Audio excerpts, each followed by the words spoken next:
Sobat Jiwa, kalau ada Sobat Jiwa yang pernah terpikir nih tentang konsumsi obat yang tepat secara benar, gimana sih? Nah, atau mungkin ada yang pernah terbayang nggak sama Sobat Jiwa? Apakah boleh nih atau aman beli obat sendiri ke apotek tanpa resep dokter? Atau masih bingung kayak cara penggunaan atau konsumsi obat yang benar seperti apa? Nah, kalian gak salah klik. Untuk episode kali ini kita akan membahas secara umum bersama apoteker dari Rumah Sakit Marzuki Mahdi dengan Ibu Witri Resmiati. Halo Ibu, apa Hai, kabar? alhamdulillah baik. Sehat hari ini? Sehat. Oke, terima kasih loh Bu sudah Sami-sami. bergabung bersama kami. Iya. Hari ini kita pengen ngobrol-ngobrol santai aja sih Bu tentang tips dan trik nih tentang Iya. konsumsi obat, terutama konsumsi obat yang benar dan juga aman. Iya. Oke, sudah siap belum nih Bu? Yuk. Oke, ya, mulai ya. intermezzo pertama Bu yang Ya. pengen kita bahas nih Bu. Mm. Obat itu kan salah satu hal yang cukup penting ya dalam proses Ya. pemulihan penyakit nih. Kalau kita sakit pasti obat selalu ada. Jadi item yang selalu tersedia gitu untuk proses pemulihan penyakit kita. Bu, apa sih yang perlu diperhatikan ketika kita mau mengkonsumsi obat nih untuk proses pemulihan saat kita sakit? Apa yang perlu diperhatikan dalam konsumsi obat tersebut? Oke, terima kasih. Jadi untuk di dalam mengkonsumsi obat itu ada beberapa hal ya yang harus diperhatikan, bahwa yang pertama itu adalah dari mana obat tersebut didapatkan. Jadi kalau di komunitas kami itu ada singkatan namanya Dagusibu. Jadi da itu dapatnya dari mana, gu itu gunakannya bagaimana, si itu simpannya dengan baik, kemudian bu itu buang kalau sudah tidak digunakan. Nah, sekarang yang pertama tuh dapatnya dari mana? Apakah dari resep dokter, apa beli sendiri? Terus belinya di mana? Di apotek apa di warung katakanlah ya, yang untuk obat yang tanpa resep dokter. Kemudian kita setelah kita dapatkan obat tersebut kita gunakan. Nah, cara penggunaannya dalam hal ini untuk mengkonsumsinya itu ada yang kita sebut dengan aturan pakai. Jadi aturan pakai itu untuk yang obat dengan resep itu sudah ditetapkan oleh dokter sesuai dengan dosis yang dibutuhkan. Nah, kemudian untuk obat yang kita beli sendiri, nah di sini lebih memerlukan apa ya namanya? Effort atau pengetahuan khusus terhadap obat tersebut. Jadi kita juga harus mencari tahu obat tersebut ini digunakan untuk apa, kemudian digunakannya berapa kali atau diminumnya berapa kali gitu ya. Kemudian nanti obat tersebut kalau misalkan dipakai, apakah dipakai terus atau hanya untuk menghilangkan gejala saja dan seterusnya. Nah, jadi untuk menggunakan obat atau untuk mengkonsumsi obat ini memang ada hal-hal yang harus diperhatikan. Itu pertama indikasinya atau tujuan penggunaan obat tersebut untuk apa, dan waktu minum obatnya. Atau aturan pakainya. Kemudian obat tersebut disimpannya di mana nih? Apakah harus di kulkas atau misalkan yang sudah dibuka botolnya, obat sirup misalnya ditutup dengan rapat, nggak usah harus di kulkas tapi bisa dalam suhu ruangan. Atau ada obat juga yang memang membutuhkan suhu dingin. Nah, kalau sudah disimpan dengan baik, satu lagi, disimpannya juga harus jauh dari jangkauan anak-anak. Jadi jangan sampai nanti dimainin, ini kok warnanya menarik ya, misalkan warnanya pink atau apa gitu ya. Ini teh jangan-jangan permen katanya gitu, atau apa dicobalah, padahal itu tidak boleh dikonsumsi oleh anak-anak. Nah, harus jauh dari jangkauan anak-anak. Kemudian dalam satu periode waktu setelah kita menggunakan obat itu, ternyata misalkan ada sisa-sisa nih obat yang dari kemarin itu, kita harus tahu kapan obat tersebut sudah tidak boleh digunakan lagi. Jadi kita harus buangnya juga dengan cara yang disarankan adalah dihancurkan dulu nih obatnya. Obatnya bisa dimasukin ke dalam plastik, dihancurkan dengan air untuk yang sediaan tablet atau kapsul gitu ya. Kalau yang untuk yang sirup misalkan harusnya 7 hari tapi ini udah lewat 7 hari, bisa dibuang langsung ke wastafel kayak gitu ya, tapi encerkan dulu seperti itu. Jadi kita harus tahu kapan obat tersebut tidak boleh digunakan. Itu ada yang disebut dengan expired date atau batas waktu penggunaan obat. Jadi jangan sampai minum obat yang udah nggak boleh diminum. Kadaluarsa ya. Nah, kadaluarsa itu di dalam kemasannya suka dicantumkan, dan kalaupun tidak ada boleh minta ke apotek atau tempat kita membeli obat tuh, ini expirednya kapan ya gitu, ditulis lagi. Karena kadang-kadang kalau cuman belinya sepotong itu kan digunting tuh, Iya, betul. ada yang hilang, Iya. itu kita cek lagi. Jadi itu salah satu kepedulian kita juga dalam pada saat membeli obat yang tanpa resep ya. Jadi harus diperhatikan juga kapan obat ini kadaluarsanya.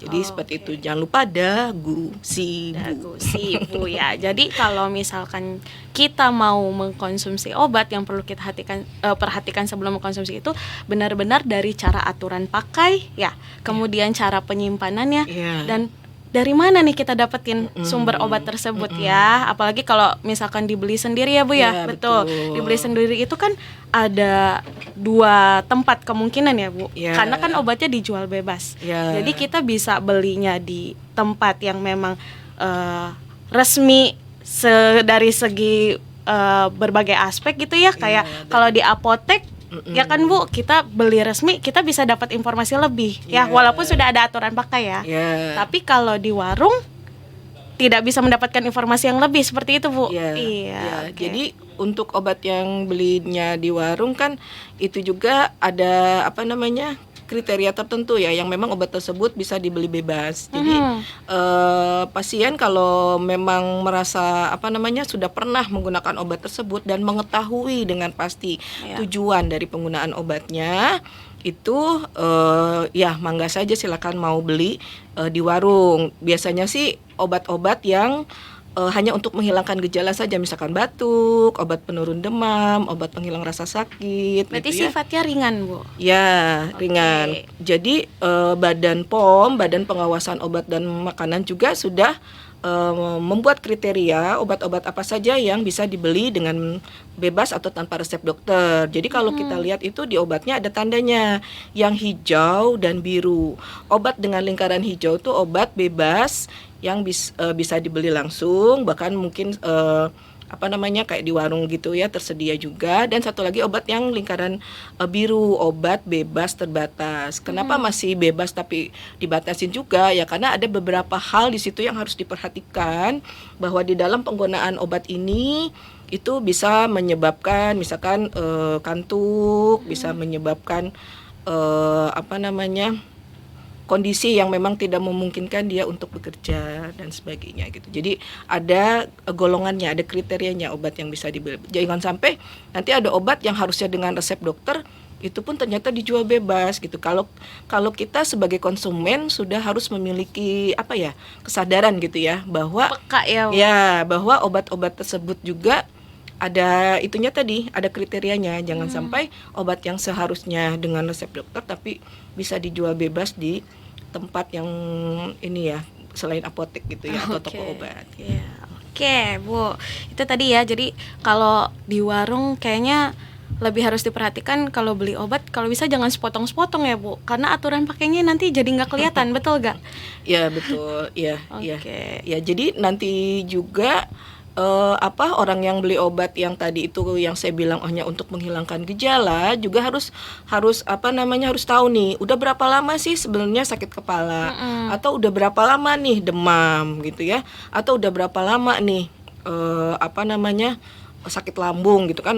Obat lambung juga bisa dibeli bebas, karena obat-obat yang hanya untuk menghilangkan gejala itu kalau sumber penyakit yang menimbulkan gejala tersebut tidak diberantas gitu ya, tidak disembuhkan. Nah, itu nanti takutnya kelamaan minum obat juga memberikan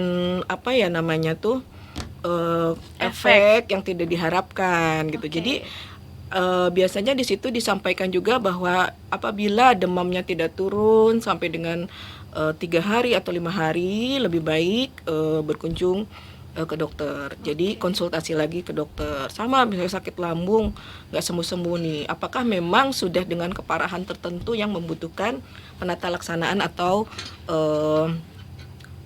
dari dokter ya, ininya pengobatan dari dokter. Oke Bu, selanjutnya bicara tadi banyak hal ya Bu ya, salah satunya adalah aturan pakai ya, cara minum obat. Nah, Iya. gimana sih Bu sebenarnya bagaimana cara kita mau atau akan mengkonsumsi obat itu yang benar dan tepat? Itu aturannya seperti apa? Misalkan saya pernah dengar kayak minum obatnya harus di jam yang sama. Nah, itu gimana tuh Bu? Ya, jadi waktu minum obat atau aturan minum obat ini juga memberikan apa namanya tuh, salah satu cara ya, salah satu cara bahwa kita tuh dituntut untuk patuh. Kenapa? Supaya obat itu memberikan efek yang diharapkan tadi ya. Tujuan kita minum obat tuh apa gitu? Untuk memberikan efek terapi yang diinginkan kan. Nah, obat itu diberi dalam satu frekuensi pemberian itu 1 hari. Jadi misalkan 1 kali 1 itu dalam sehari. Nah, waktunya kapan? 1 kali, 2 kali, 3 kali. Nah, ini menurut kesepakatan itu dibagi dalam periode atau waktu sehari. Sehari itu adalah 24 jam. Jadi kalau 1 kali 1 berarti setiap 24 jam. Kalau 2 kali 1 ya sehari dibagi 2, 12 jam. Yang untuk 3 kali 1, 24 bagi 3 dan seterusnya gitu. Jadi waktu minum obat di situ memang disarankan dalam waktu yang sama ya. Jadi itu kembali sebenarnya kepada konsentrasi obat di dalam darah. Jadi kalau dalam satu periode waktu itu kita minum misalnya jam 6, kan nanti konsentrasi darah di dalam darah kan naik, tapi besok pagi udah turun lagi, jam 6 diisi lagi atau kita minum obat lagi, nanti obatnya masuk lagi tuh ke dalam darah dan seterusnya. Jadi memang disarankan mengkonsumsi atau menggunakan obat itu di waktu yang sama, karena kan tadi udah seperti yang sudah saya jelaskan per periode waktu ya, per 12 jam, per 8 jam dan seterusnya. Jadi untuk memberikan efek yang terbaik dari obat, sehingga itu pun melatih kepatuhan kita ya. Oh, jam 6 saya harus minum obat nih gitu dan seterusnya, karena obat-obat itu diharapkan konsentrasinya di dalam darah atau kadarnya di dalam darah itu tetap, jadi efeknya akan terus-menerus ada di dalam tubuh kita gitu. Oke, Bu, bicara waktu yang sama nih tadi, kata Ibu memberikan efektivitas obat yang optimal bekerja di tubuh kita.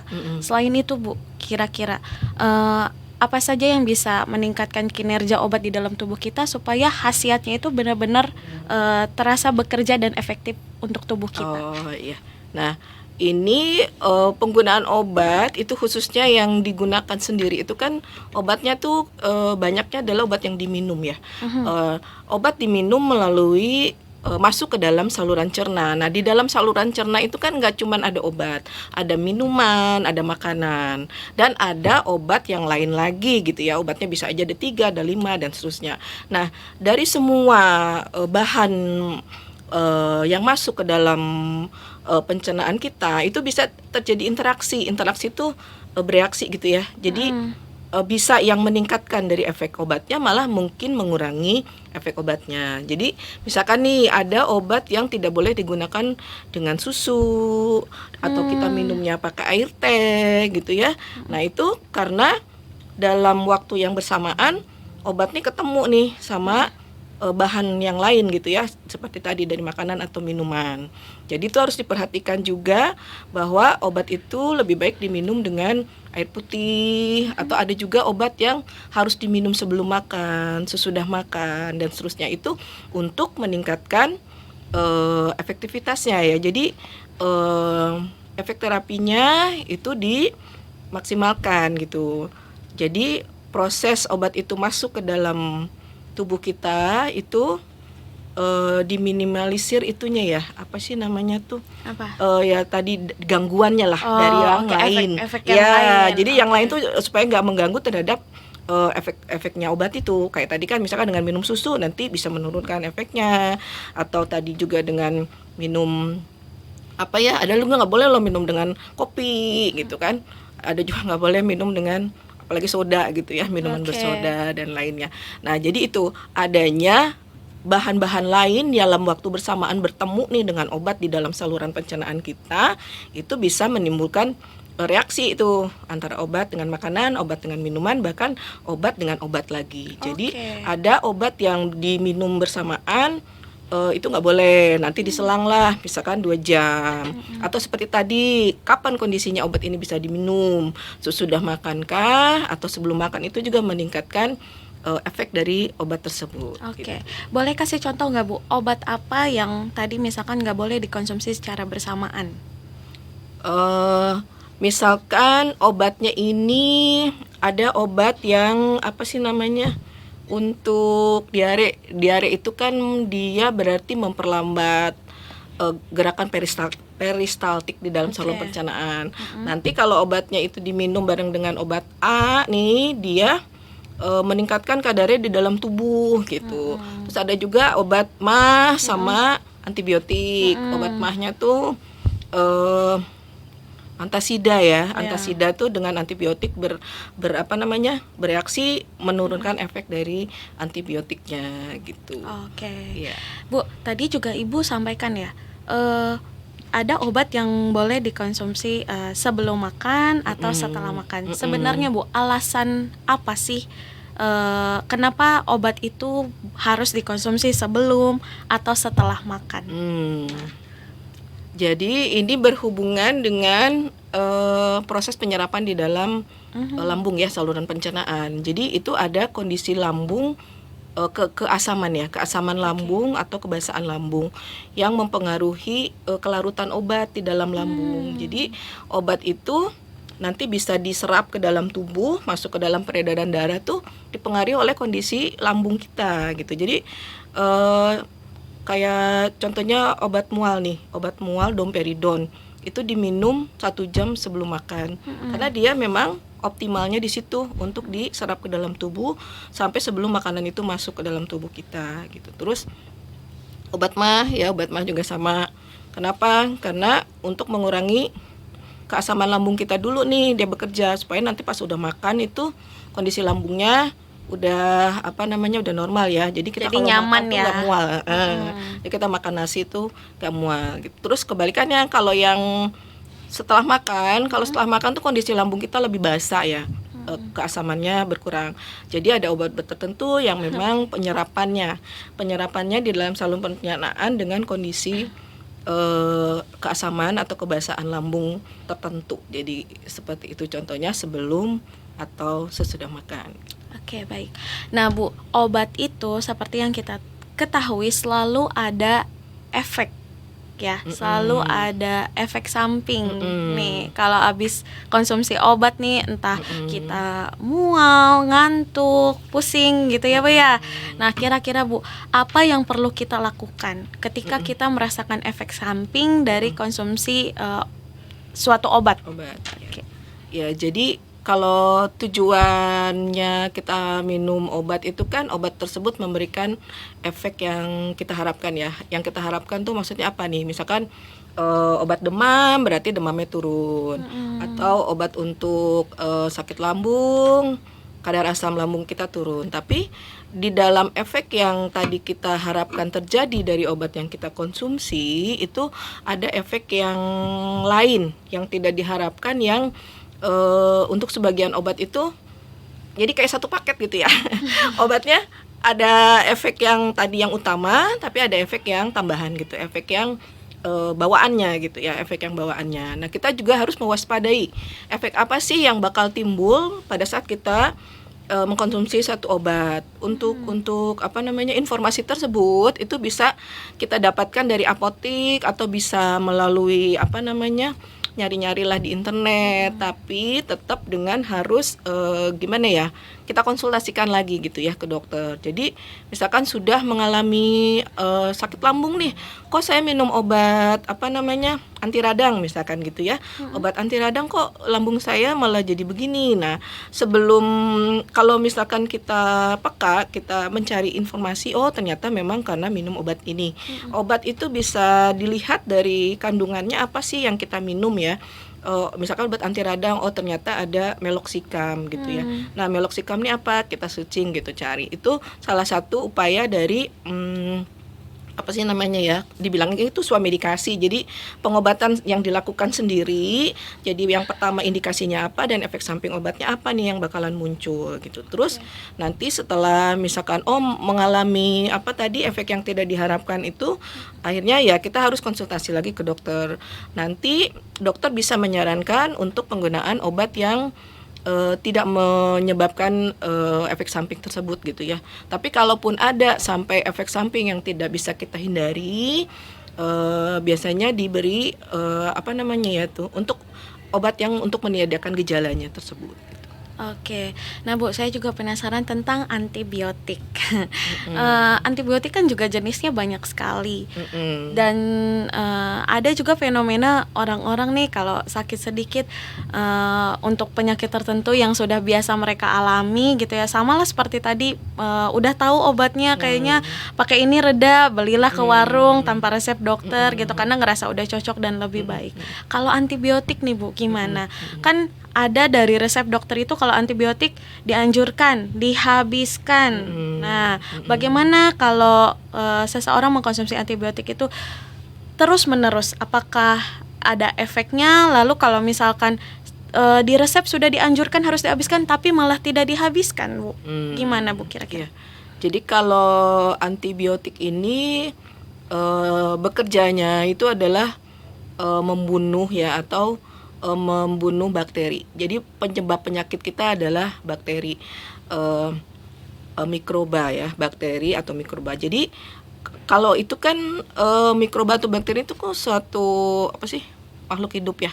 Jadi kita tuh harus tuntas gitu, harus tuntas membasminya, katakanlah ya, membasminya gitu ya, supaya apa namanya, mereka itu atau si mikroba ini tidak membuat sistem pertahanan. Jadi kan kita tuh mau membasmi nih, mau mengganggu mereka, meniadakan mereka atau memusnahkan memusnahkan, menghambat pertumbuhan mereka. Tapi mereka pun punya pertahanan tuh misalkan gini, saya udah diganggu, gimana caranya supaya gangguan dari luar ini nggak mempan kepada mereka. Jadi mereka punya sistem pertahanan gitu. Nah, jadi kebal. Pada saat obat tersebut diberikan, mereka udah siap-siap nih. Oh, ternyata obatnya bakalan begini, kita harus begini dan seterusnya.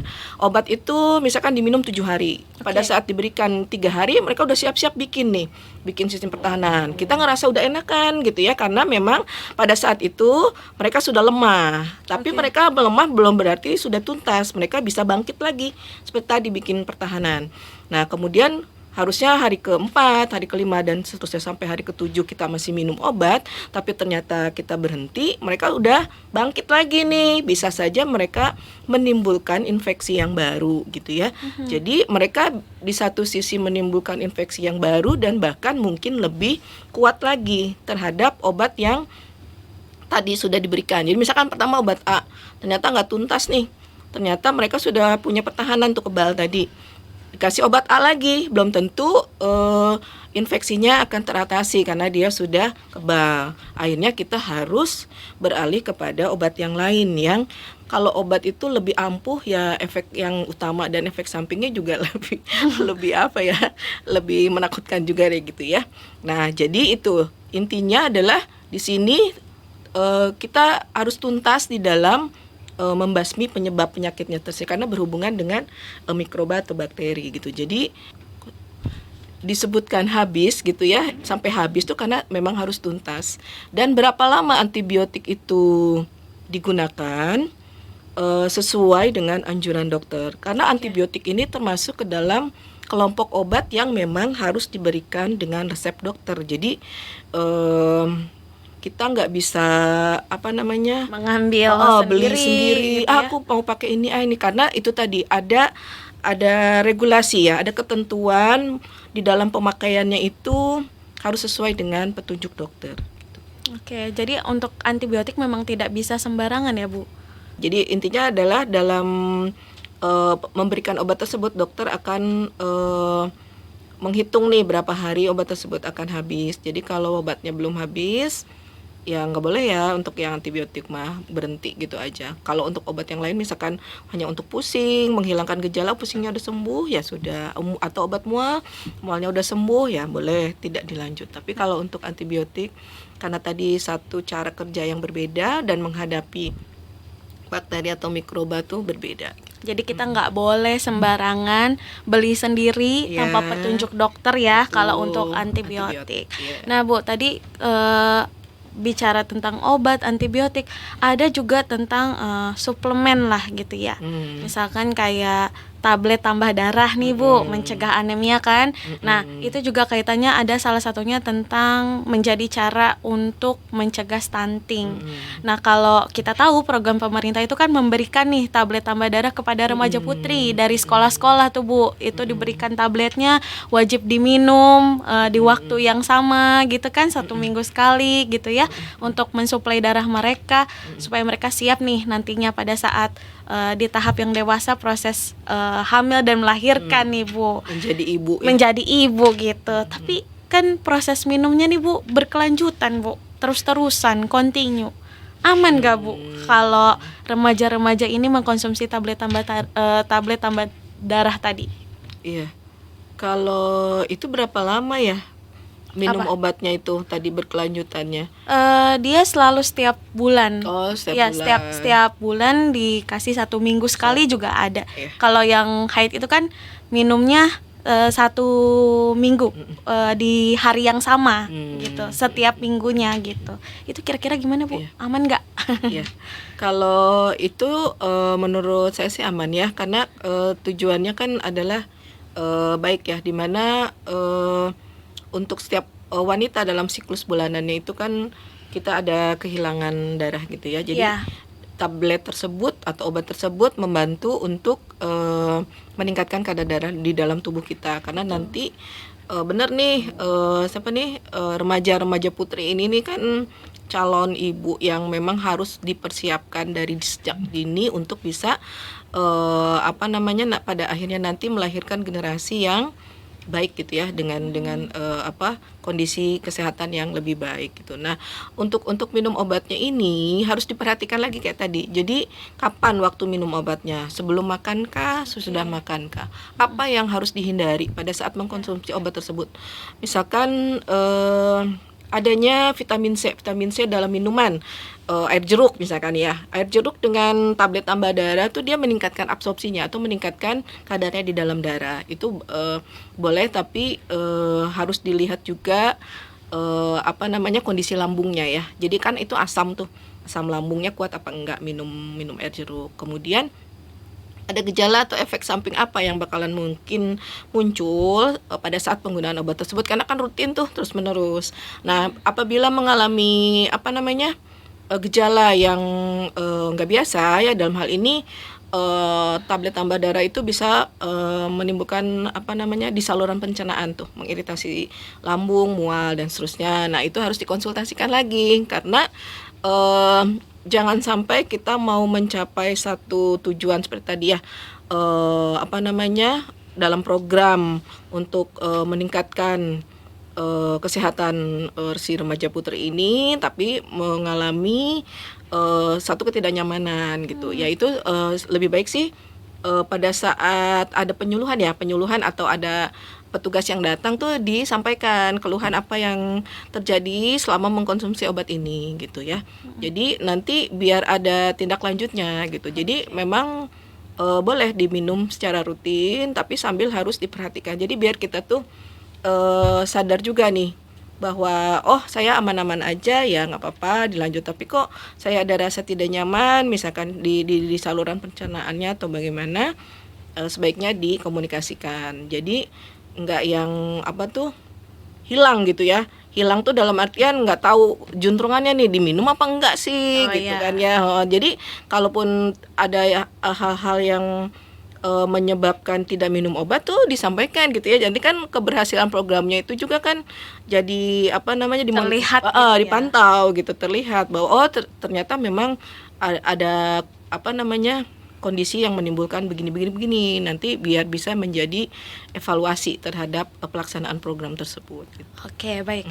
Bu, seperti yang kita tahu, penyakit itu kan banyak banget jenisnya ya.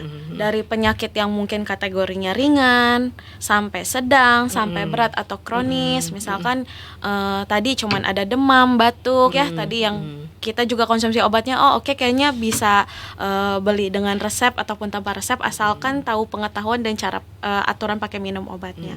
Nah, gimana Bu, kalau modelnya dengan penyakit-penyakit yang lebih spesifik nih, misalkan penyakit dengan gangguan jiwa, HIV atau hipertensi, karena seperti kita tahu sedikit banyak ya Bu, dengan obat-obat tersebut kan memang mereka terapinya khusus, minum obatnya aturan pakainya juga harus rutin, bahkan ada yang seumur hidup, jangka panjang. Boleh Bu dijelaskan untuk sobat jiwa di rumah yang mendengar? Oke deh. Jadi perbedaannya lah mungkin. Ya, itu untuk penyakit yang tadi disebutkan itu masuk ke dalam kategori penyakit kronis ya. Jadi penyakit kronis itu penyakit menahun yang pengobatannya pun akan berlangsung panjang gitu. Lama ya. Lama ya. Jadi untuk obat-obat tersebut harus ada pendamping minum obat ya. Kalau kita menyebutnya PMO, pendamping minum obat. Jadi keluarga juga ada perhatiannya nih kepada mereka yang memang menggunakan obat dalam jangka waktu panjang, karena keberhasilan pengobatannya itu juga ditentukan oleh kepatuhan mereka di dalam menggunakan obat, kemudian dengan tadi tuh aturan minum obat yang sesuai dengan waktu yang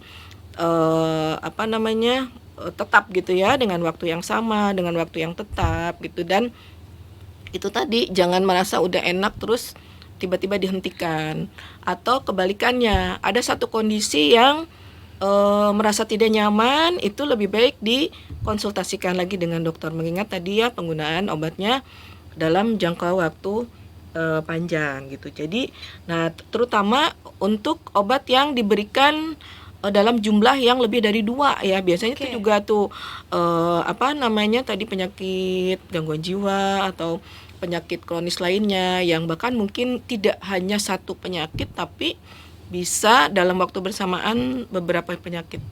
Obat bisa dapat 10, 8, pokoknya di atas 5. Nah, itu yang tadi sudah saya sampaikan, adanya obat dengan obat lain di dalam waktu yang bersamaan yang dikonsumsi, harus memperhatikan waktu minum obatnya. Apakah obat ini bisa diberikan bersamaan, apa harus dijeda dulu 2 jam, 1 jam, dan seterusnya. Itu mereka harus terinformasikan gitu ya. Terutama di sini ya seperti tadi, kalau saya masih membutuhkan adanya pendamping minum obat tuh di situ, karena yaitu tadi untuk meningkatkan efek obat yang pada akhirnya nanti dikonsumsi oleh mereka gitu. Karena kan kalau ngapain cuman masuk numpang lewat keluar gitu. Ada efeknya tuh yang harus dioptimalkan gitu ya. Jadi obat A, obat E ketemu, atau ada obat, ada makanan, ada minuman ketemu di dalam saluran pencernaan. Itu harus diperhatikan juga. Jadi terutama dalam obat-obat yang digunakan dengan jangka panjang ini itu ada perasaan gimana ya, bosan gitu, aduh kok minum obat lagi dan seterusnya. Itu tadi salah satunya ada support ya dari si PMO ini, pendamping minum obat ini gitu ya. Pada akhirnya kan untuk mencapai kestabilan di dalam penyakitnya tersebut gitu ya. Misalkan tekanan darahnya terkendali, atau yang diabetes terkendali, yang dengan gangguan mental stabil gitu terus dalam waktu yang lama. Nah, untuk obat yang penggunaan jangka waktu lama ini kayak tadi juga, misalkan bosan, jangan yang ngerasa udah sembuh terus tiba-tiba berhenti aja gitu. Aku udah enak kok, atau bagaimana dan seterusnya. Atau misalkan kok nggak sembuh-sembuh ya, aku minum lagi aja deh gitu. Harusnya 2 kali dalam sehari 2 kali, tapi minumnya misalkan jam 9 sampai jam 12, udah 2 kali kok gitu ya. Tapi nggak seperti itu juga gitu. Nah, makanya itu tadi ya, ada kan mereka nanti pada akhirnya setiap bulan tuh kontrol ya, 1 bulan sekali atau mungkin 2 minggu sekali, yaitu disitulah tempat komunikasi dari pasien dengan dokter, atau bisa juga dengan apoteker di apotek pada saat menerima obat untuk mendapatkan informasi sebanyak-banyaknya, atau kalau dia pada saat berkunjung ke dokter bisa menyampaikan keluhannya apa yang ditemukan selama mengkonsumsi obat tersebut. Jadi nanti dokter juga tahu, oh ternyata menggunakan obat ini tidak optimal gitu ya. Apa karena kondisi pasiennya itu sendiri, bisa saja dia punya penyakit yang penyerta yang lain yang mengganggu penggunaan obat A dengan obat B-nya gitu ya. Misalkan sakit A sakit B, terus obatnya juga obat A obat B, tapi nggak bisa ketemu sebenarnya dalam satu pengobat itu, dan seterusnya. Jadi ya ini komunikasi dengan dokter atau dengan apoteker dalam hal penggunaan obatnya. Jadi istilahnya orang Sunda mah bilangnya wayahna gitu ya. Wayahna tuh udah dalam jangka waktu panjang memang pengobatannya. Tapi apa yang bisa kita lakukan untuk mendapatkan hasil yang baik gitu ya. Penyakitnya stabil dan obatnya efektifnya dengan baik gitu, berefek dengan baik. Oke. Nah, Bu, mungkin boleh dong Bu dibagi sama sobat jiwa yang mendengar di rumah ya, tips dan trik nih dalam mengkonsumsi obat, khususnya untuk jadwal minum obat Bu, boleh dong dibagi tipsnya supaya rutin, teratur, patuh gitu, dan mudah supaya tidak jadi jenuh dan berat juga, apalagi untuk konsumsi obat jangka panjang. Di dalam mengkonsumsi obat itu kan ada jadwalnya nih, misalkan pagi, siang, dan malam gitu ya. Kalau untuk obat yang seperti tadi bisa di atas 5 yang banyak, itu kayak ada organizer tuh, kotak atau apa ya, nanti pagi box itu ya? Box itu di dalamnya ada ruang-ruang yang bisa diisi untuk konsumsi obat nih pagi apa aja gitu. Jadi sama kita tuh udah disiapkan pagi supaya nggak kelewat gitu. Kalaupun misalkan paginya jam berapa ya, kalau memang itu adalah hal yang menuntut kepatuhan kita, mau nggak mau nih pakai alarm juga apa-apa gitu, gue harus minum obat nih gitu, ya memang harus seperti itu gitu, karena seperti tadi akhirnya efektivitas dari obat tersebut harus tercapai ya dengan baik gitu. Jadi itu tadi pertama pakai kotak ya, organizer, misalkan pagi apa aja, siang dikasih label gitu ya Bu ya, dikasih jam, obat apa gitu ya. Jumlahnya sudah sesuaikan Bu. Jadi misalkan obatnya itu kan bisa di kemasannya tuh dibilangnya strip ya, strip atau blister tuh bisa digunting gitu. Di sini ditaruh obatnya 1, 2, 3, apalagi kalau obatnya banyak. Terus pagi apa, siang apa, dan seterusnya itu membantu kita. Kalau pagi tuh obatnya udah ada ini, siang dan malam dan seterusnya. Kemudian kayak tadi alarm ya, daripada kelewat gitu. Jadi sesuatu yang harus gitu ya, mau gimana lagi kita manusia ya nggak luput dari lupa ya. Betul. Supaya nggak lupa kan katanya gitu, pakai alarm. Nah kemudian untuk menyimpannya ini jangan lupa ya, seperti tadi jauhkan dari jangkauan anak-anak, di tempat yang aman. Kalau di rumah itu berarti kondisinya tuh nggak lembab dan tidak kena sinar matahari langsung ya. Karena sebenarnya sih dari kemasannya udah tertutup, tapi tetap aja dalam kondisi yang panas atau kelembaban tuh bisa mengganggu stabilitas dari obatnya, yaitu obatnya itu. Boleh dimasukin ke kulkas gak sih Bu sebenarnya? Karena saya pernah lihat tuh beberapa kulkas itu ada spot tersendiri, dia ngasih untuk naruh obat. Naruh obat. Itu gimana sih Bu, boleh? Jadi kalau obat yang digunakannya berulang, obat itu balik lagi lihatnya biasanya ada di kemasannya.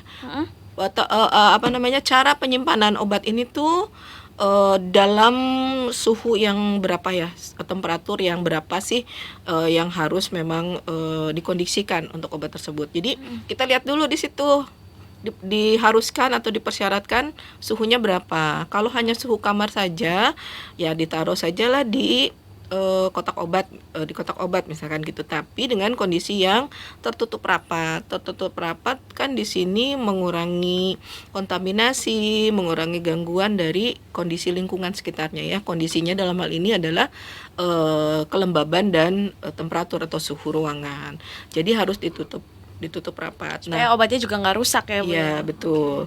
Nah, untuk obat-obat tertentu itu ada waktu yang diperbolehkan obat tersebut masih bisa digunakan. Contohnya untuk obat yang digunakan berulang ya, misalkan kayak apa sirup gitu. Sirup itu misalkan buat batuk nih, kita udah sembuh, obat batuknya masih ada. Tapi sampai kapan obat tersebut masih boleh digunakan?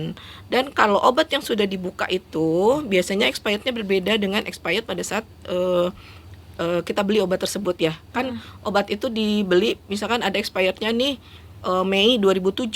Itu dengan kondisi tertutup Mei 2007. Tapi kalau udah terbuka itu obat sirup itu sebenarnya nggak boleh digunakan lebih dari 6 bulan sampai setahun itu. Jadi kalau ada sisa tuh, kalau makanya kita harus tahu kapan obat tersebut ini pertama kali dibuka atau digunakan.